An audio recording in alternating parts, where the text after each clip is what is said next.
అన్నమయ్య జిల్లా Madanapalle sub collector కార్యాలయం అగ్ని ప్రమాద ఘటనపై అన్ని కోణాల్లో విచారణ చేస్తూ ఉన్నారు పోలీసులు.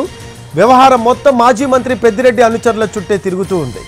పెద్దిరెడ్డి పిఏ తుకారాం ఇంట్లో సోదాలు చేశారు పోలీసులు. ప్రస్తుతం తుకారాం విదేశాలలో ఉన్నట్లు చెబుతున్నారు. తిరుపతి జిల్లా మంగళంలోని ఆయన ఇంట్లో 12 రికార్డులను స్వాధీనం చేసుకున్నారు పోలీసులు. నిన్న పెద్దిరెడ్డి మరో పిఏ శశికాంత్ ఇంట్లోనూ సోదాలు నిర్వహించారు. శశికాంత్ సైతం పరారీలో ఉన్నట్లు చెబుతున్నారు. శశికాంత్ ఇంట్లో పలు కీలక డాక్యుమెంట్స్ స్వాధీనం చేసుకున్నారు పోలీసులు. నిన్న మాజీ ఎమ్మెల్యే నవాజ్ బాషా ఇంట్లోనూ పోలీసుల తనిఖీలు చేశారు. సోదాల్లో పలు కీలక డాక్యుమెంట్స్, కంప్యూటర్లు స్వాధీనం చేసుకున్నారు. నిందితుల్ని అదుపులోకి తీసుకునేందుకు పలు సాక్ష్యాలను సేకరిస్తున్నారు. అనుమానితుల్ని ఒక్కొక్కరిగా అదుపులోకి తీసుకుని దర్యాప్తు చేస్తున్నారు పోలీసులు. స్వాధీనం చేసుకున్న డాక్యుమెంట్లను విశ్లేషిస్తున్నారు.